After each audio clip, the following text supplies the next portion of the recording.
नमस्कार मंडळी, कशा आहात तुम्ही? तर चला आज मस्त असा मेथच्या मुलींच्या ताटांना पनीर टिक्का मसाला बनवत आहोत. तर मंडळी, हा पनीर टिक्का मसाला एकदम सिंपल पद्धतीने बनवत आहे. कमीत कमी सामग्रीमध्ये तेवढाच टेस्टी असा बनतो. तर व्हिडिओ स्किप न करता शेवटपर्यंत बघा. आणि चला वेळ न घालवता आपण आपल्या रेसिपीला लगेच सुरुवात करूया. तर इथे बघा, मी घेतलेलं आहे पनीर 250 ग्रॅम इतकं पनीर पनीर आहे हे. आता याचे मी तुकडे करून घेत आहे. मी पहिले पातळ पातळ स्लाइसमध्ये असं कट करून घेतलंय, उभ्या स्लाइसमध्ये. आता याचे मी बारीक बारीक तुकडे नाही करणार, मोठी साईज ठेवणार आहे थोडी.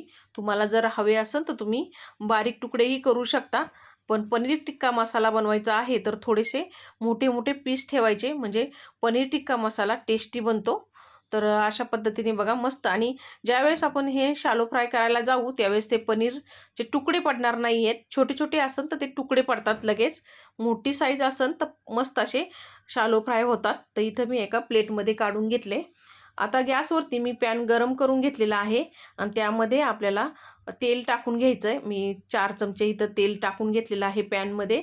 गरम करून झाल्याच्या नंतर त्याच्यामध्ये लगेच मी पनीरचे तुकडे टाकलेले आहेत. आता हे पनीरचे तुकडे आपल्याला शालो फ्राय करायचे आहेत. मीडियम गॅस ठेवून मस्त असे हे आपल्याला शालो फ्राय करायचे आहे. पनीरचे तुकड्यांना असा लाल गोल्डन कलर यायला लागला तर लगेच पलटून घ्यायचे आहेत आपल्याला, जास्त करपवायचे नाही आहेत, नाहीतर कडसरपणा पनीर टिक्का मसाला येऊ शकतो. तर अशा पद्धतीने बघा मी फ्राय करून घेतलेत एका साईडनी शालो फ्राय, आणि पलटी करून दुसऱ्या साईडनी पण आपल्याला हे शालो फ्राय करायचे आहेत. आता हे पनीर आपलं शालो फ्राय झाल्याच्या नंतर काय करायचं, मी साईडला गरम पाणी करून घेतलेलं आहे कोमट. आता हे फ्राय झाल्याच्या नंतर आपल्याला लगेच काढून घ्यायचे आहे ना, ह्या कोमट पाण्यामध्ये टाकून ठेवायचे आहे. असं केल्याने पनीरला कडकपणा येत नाही आहे, नरम मस्त राहतात पीस, कडकपणा राहणार नाही आहे. मग ज्यावेळेस आपण पनीर टिक्का बनवू त्यावेळेस कडक बिलकुलही होणार नाही आहे पनीर. मग तर आता याचं पाणी पण आपल्याला वापरायचं आहे, ते नंतर मी सांगते तुम्हाला. तर हे साईडला ठेवून देऊया. आता जे पॅनमध्ये थोडंसं तेल राहिलं होतं मी काढून घेतलं, आणि थोडंसंच एक अर्धा चमचा मी पोहे खायचं तेल ठेवलेलं आहे. त्याच्यामध्ये एक मोठ्या साईजचा मी कांदा उभा चिरून टाकलेला आहे. इथं आपल्याला ग्रेव्हीसाठी मसाला बनवायचा आहे, तर उभा कांदा चिरून त्याच्यामध्ये टाकून मस्त कांदा सॉफ्ट होईपर्यंत परतून घ्यायचा आहे आपल्याला व्यवस्थित असा.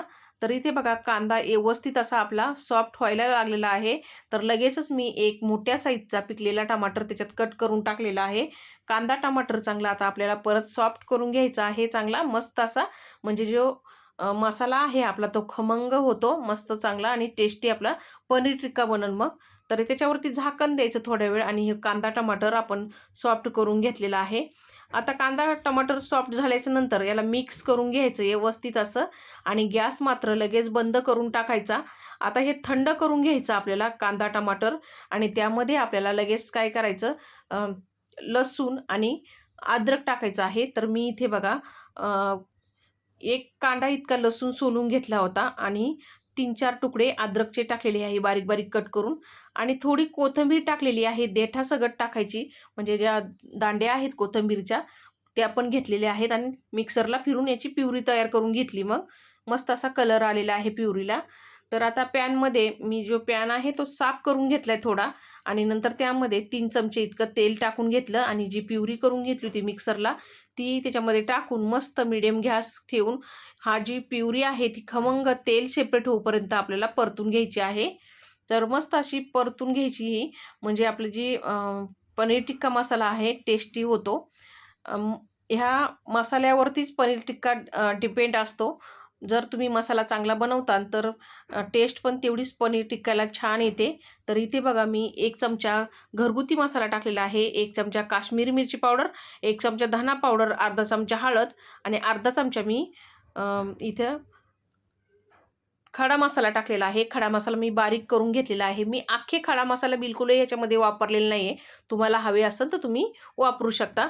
तर याच्यामध्ये मी पनीर टिक्का मसाला टाकलेला आहे 1 पॅकेट इतका, आणि मस्त असं आहे. आता हे जे मसाले टाकलेले आहे सुके ते व्यवस्थित असे ह्या प्युरीमध्ये मी मिक्स करून घेतलेले आहे, आणि आता तेल सेपरेट होईपर्यंत हा जो मसाला आहे ते व्यवस्थित असा आपल्याला परतून घ्यायचा आहे.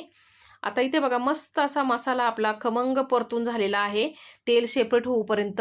आणि कलर पण तेवढाच मस्त अप्रतिम आलेला आहे आपल्या मसाल्याला. आता जे पनीर मी डुबून ठेवलं होतं ना पाण्यामध्ये, ते पनीर मी साईडला काढून घेतलं आणि जे पाणी होतं ते पाणी मी याच्यामध्ये वापरलेलं आहे. कारण की सर्व प्रोटीन त्याच्यामध्ये उतरलेलं आहे त्या पाण्यामध्ये. पनीरचं तर एक वेस्ट कशाला घालायचं, त्याच पाण्यामध्ये मी इथं ग्रेव्ही बनवत आहे. मात्र याच्यामध्ये पाणी गरमच टाकायचं आहे. तुम्ही जर ते पनीरचं पाणी नाही टाकलं, दुसरं घेऊन टाकलं तरी ते गरम करून टाकायचं, म्हणजे ग्रेव्हीला चांगला कलर येतो आणि टेस्ट पण टिकून राहते मग गरम पाण्याने. आता इथे बघा मस्त अशी उकळी काढून घेतलेली आहे मी.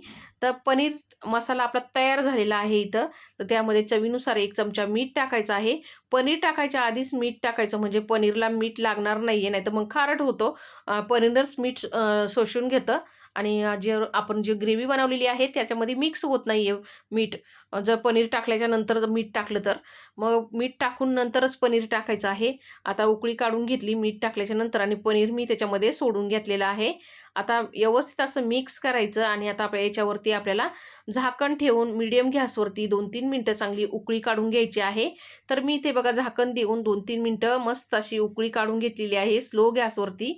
तर इथं बघा मस्त असा आपला पनीर टिक्का मसाला तयार झालेला आहे मंडळी. तर याच्यामध्ये आपण आता कोथिंबीर टाकू.